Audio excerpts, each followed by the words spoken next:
In the final episode of Punctuation, we are back. And today we are going to study the remaining topics of punctuation. I hope my lessons have been giving you quality education. You have studied them well and have tried to improvise upon your mistakes. आपने अपनी गलतियों को सुधारने की कोशिश की है. आपका टीचर, आपका गाइड अंकुर आपके साथ हमेशा है. So welcome once again to the episode of English, Endeavor in English with Lifestyle with Ankur. Come on, guys. This is the time to learn English properly. And as I told in the previous episode, that we are soon going to deal with the episodes of speaking English. So once again, I would say that we are going to start the episodes of speaking English soon. And in those episodes, we will be learning different ways of communication. Mostly people find it tough to speak English. They don't find words. So my dear friends, my dear learners, my dear students, it is my guide to you, it is my advice to you that if you really want to speak good English, अगर आप सच में अच्छी English बोलना चाहते हैं तो like people say in 30 days you learn, in 5 hours you learn. There are episodes, there are such kind of tutorials where they are teaching you in a few hours. Actually, this is not going to happen.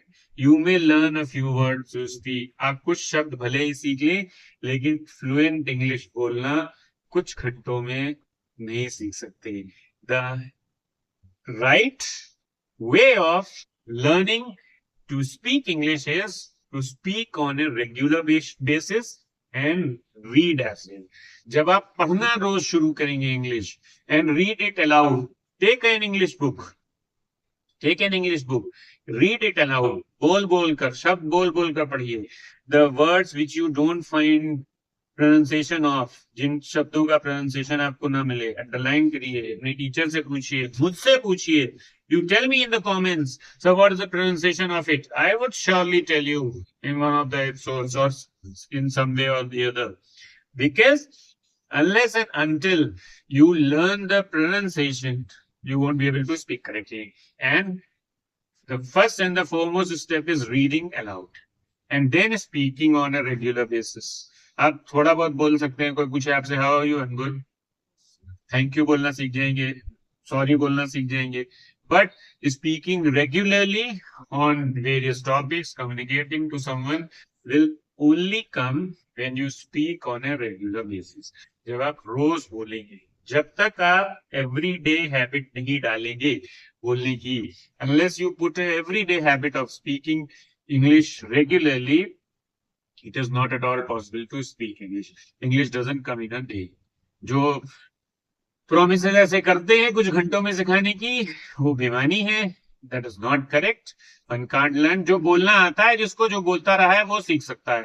But who is totally new, who is novice, who is naive, who is new learner can only learn speaking English when he speaks on a regular basis and learns to communicate.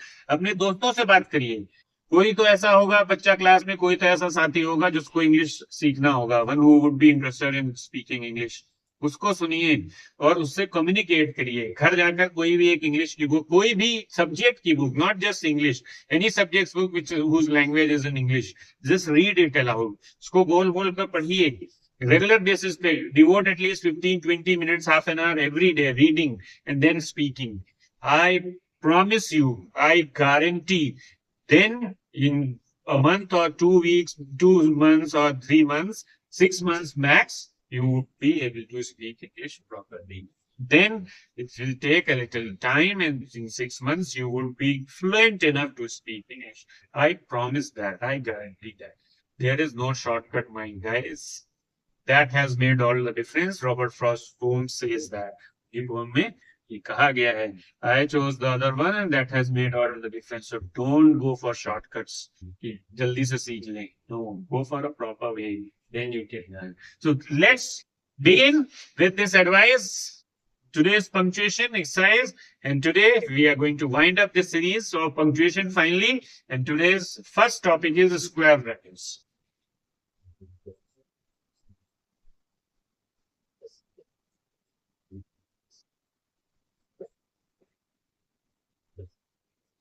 square brackets. Okay.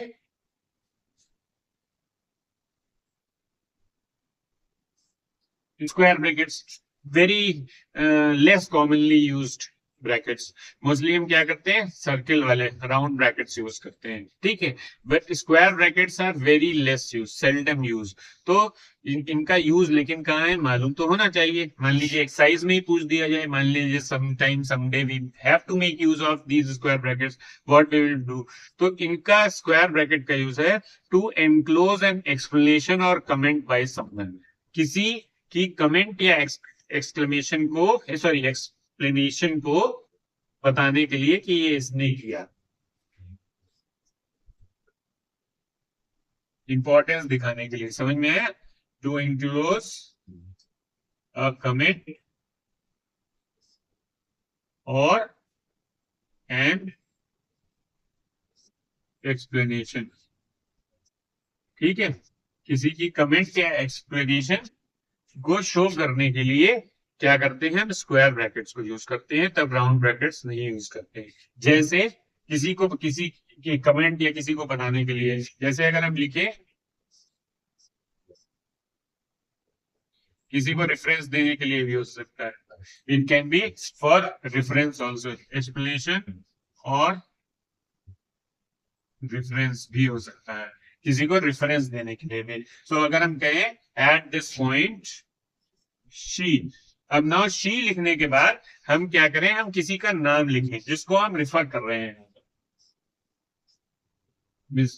Mrs Banerjee. तो अब हमने क्या किया, at this point she, now I am talking about Mrs Banerjee. ठीक है. And then we complete the remaining sentence. asked her to go. This is how we do. At this point, she, then we mention Mrs. Banerjee asked her to go. So हमने क्या किया, हमने पहले pronoun लिखी, फिर उसको directly ना लिख के eight this point Mrs Banerjee लिखने के बजाय हमने रेफरेंस दिया. ठीक है. फिर हमने सेंटेंस को कंप्लीट किया. तो रेफरेंस देकर लिखने से के लिए हम क्या करते हैं, स्क्वायर ब्रैकेट्स यूज करते हैं. और मॉडर्न ग्रामर में स्क्वायर ब्रैकेट्स का यूज बहुत ही कम, ठीक है, बहुत ही कम यूज हम करते हैं स्क्वायर ब्रैकेट्स का. जैसे अगर लिखे हाँ, अगर मान लीजिए एक सेंटेंस ऐसा लिखे,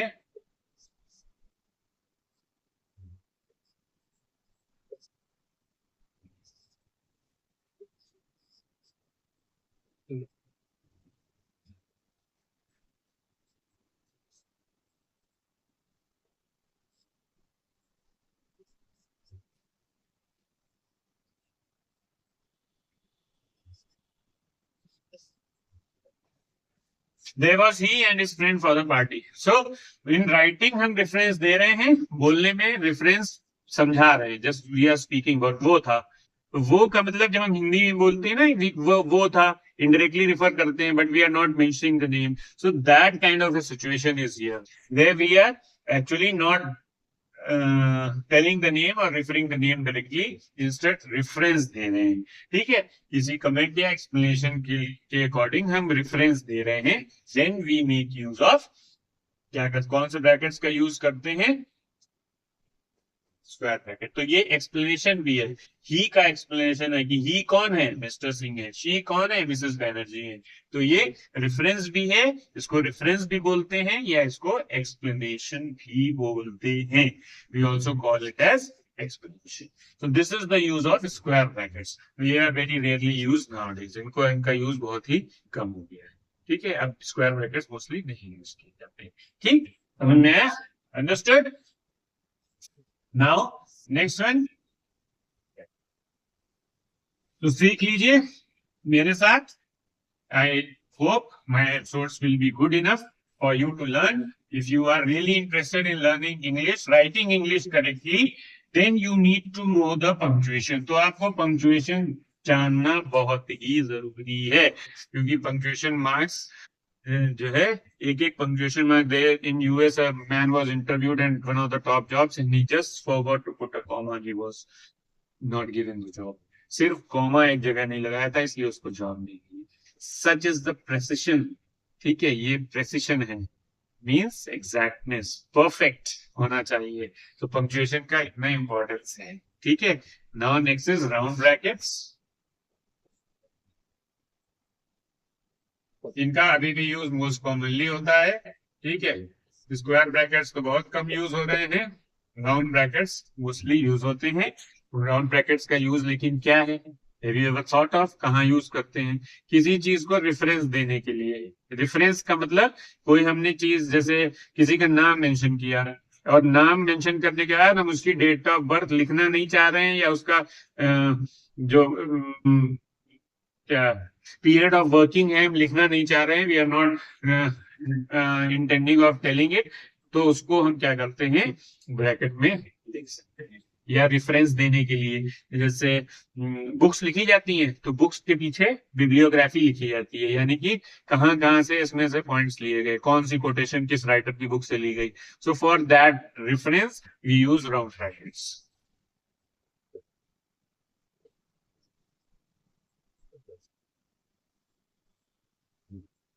यूज फॉर रेफरेंस, तो जैसे लिखें, अगर लिख रहे हैं तो हम क्या लिखें, जैसे लिखें Thomas Carlisle.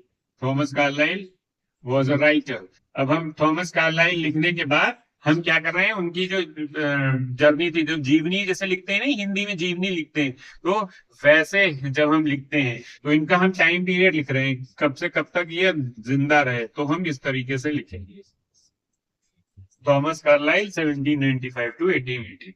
So his whole life is summed up in the round brackets। ये रेफरेंस दिया उनकी लाइफ का, जीवन का, कि इतने से इतने समय तक वो जिंदा रहे। या कुछ और मान लीजिए बुक में मेंशन करना है, suppose I am taking the topic integrated circuits. Suppose this is the topic, तो अब हम इंटीग्रेटेड सर्किट्स हमने कहां से लिया है, कौन सी बुक से लिया है, ठीक, तो उसके लिए क्या लिखते हैं, सी पेज 38, इस तरीके से लिखते हैं। This is how we write. ठीक, पेज नंबर 38 पे देखिए, तो बिब्लियोग्राफी दी रहती है बुक के एंड में, जो इंपॉर्टेंट बुक्स होती हैं, नॉट द स्कूल वंस की नहीं, अदर देन स्कूल वंस जो बुक्स होती हैं, और reference kind of they have bibliography or some writer's composition, a very famous book, a writer has produced his idea on fictional, non-fictional, so in that if they are quoting any reference of a writer, किसी book से कुछ लिया गया तो book का नाम भी दिया होगा, यहाँ पर बुक का नेम भी दिया हो सकता है। जैसे इंटीग्रेटेड सर्किल है तो कोई बुक है फिजिक्स की, physics MR page number this ऐसे भी दिया हो सकता है। ठीक है, और दूसरा राउंड ब्रैकेट्स का यूज है to enclose an explanation, comment और पीसेस ऑफ इंफॉर्मेशन।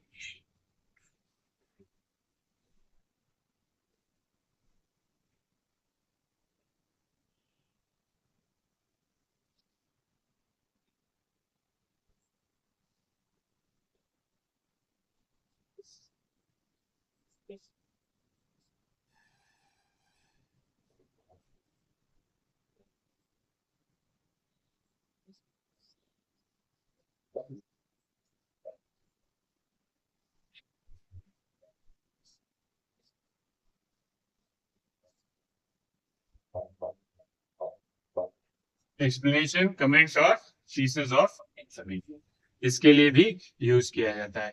कैसे, जैसे अगर किसी का नाम लिखते हैं, कुछ रेफरेंस देना है, जैसे सेंटेंस लिखे,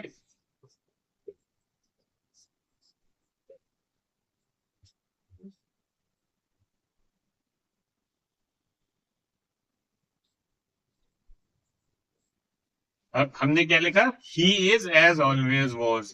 एज ऑलवेज वॉज का मतलब है कि हम पुरानी उसकी कोई कैरेक्टरिस्टिक रिफर कर रहे हैं। He is a rebel, he is a rebel, न कोई पढ़ने वाला, सुना गाना, न कोई सीखने वाला, अपनी तो पाठशाला मस्ती की पाठशाला, लेकिन ये मस्ती की पाठशाला तो है लेकिन पढ़ाई वाली पढ़ने वाले हैं आप, you are verse who are studying and you have to study if you want to be better।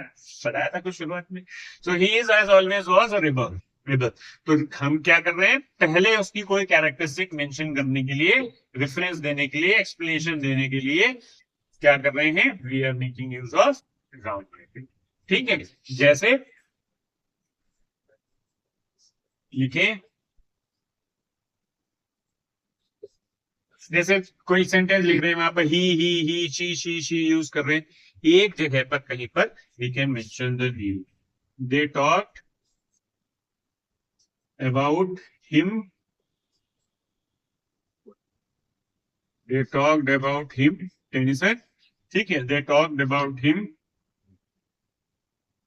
that he was a devoted writer। ठीक है, तो हिम ही दोनों जगह अगर हम टेनिसन न मेंशन करें तो पता नहीं किसके बारे में बात कर रहे हैं, it will not be clear whom we are talking about। तो in order to make it clear, in order to clear the explanation, we refer to some pieces of information। हम रेफरेंस देते हैं, वो नाम से दे सकते हैं, किसी pieces of information से दे सकते हैं। so when we are saying they talked about him, we are referring to Tennyson। कोई और हो सकता है, मे बी somebody else। तो जब किसी को रेफरेंस देने के लिए, बताने के लिए कि हम किसके बारे में बात कर रहे हैं, किस चीज के बारे में बात कर रहे हैं, what or whom we are talking about, then we make use of the round brackets। and round brackets are in VAUG। VAUG I had explained in one of the shorts, if you have remember, if you have what was my short, अगर आपने मेरा shorts देखा हो उसमें मैंने explain किया था, wow means something which is in fashion, जो आजकल यूज में है। ठीक है, so these were the uses of round brackets। and now the last topic of this series is quotation marks। ठीक है, the last topic, but never the least, because all the punctuation marks are extremely important for writing correctly, am I right? So the last one is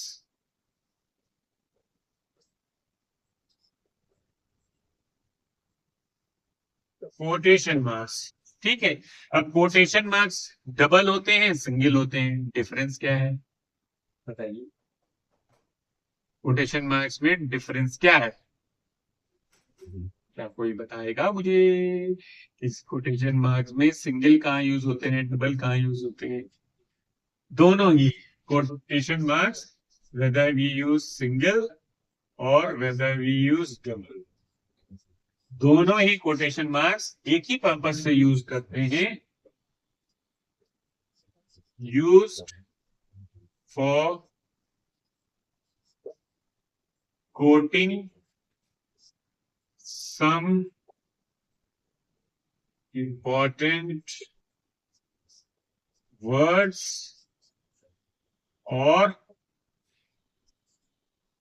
pieces of information, information नहीं भैया, information. ठीक है, use for quoting some important words और pieces of information, दोनों का ही same use है। तो difference क्या है? डिफरेंस ये है कि जो सिंगल कोटेशन मार्क्स हैं, the single quotation marks,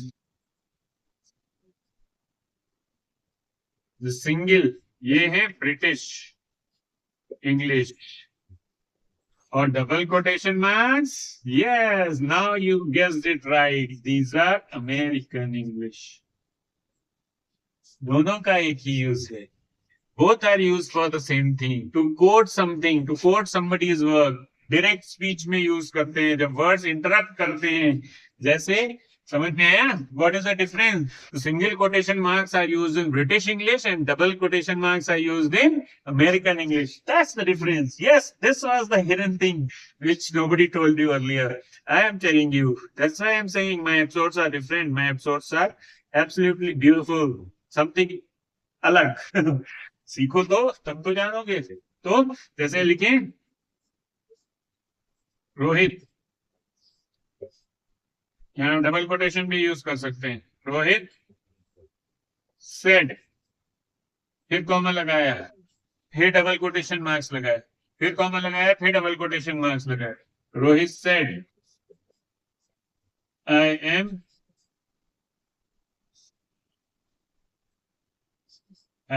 ill, close कर दिया। तो ब्रेक करके लिखिए डायरेक्ट स्पीच, कोट किए हैं वर्ड्स को, डायरेक्ट स्पीच को कोट किया है। ठीक है। या एक और, ये समझ में आ गया इंपॉर्टेंट वर्ड्स और explanation.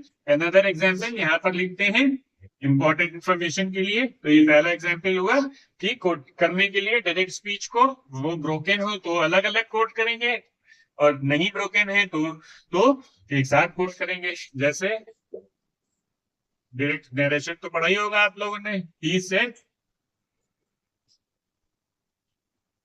I am going London, I am going to London. ठीक है, he said I am going to London. So quote किए उसके वर्ड्स, हमने क्या किया, डबल कोटेशन मार्क्स लगाए। दिस इज अमेरिकन इंग्लिश है। हमारे यहाँ तो मिक्सचर यूज होती है ना, British and American both we use. That's why I am telling you. फिर किसी चीज को रेफरेंस देने के लिए, जैसे कहें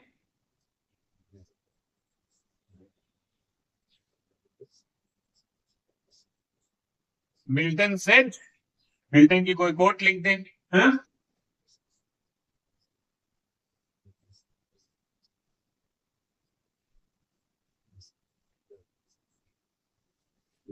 those also serve who stand and wait। Milton ने कहा, ये उनकी बात हमने कोट की। और those who stand and wait, इसको हमने क्या किया, क्लोज किया।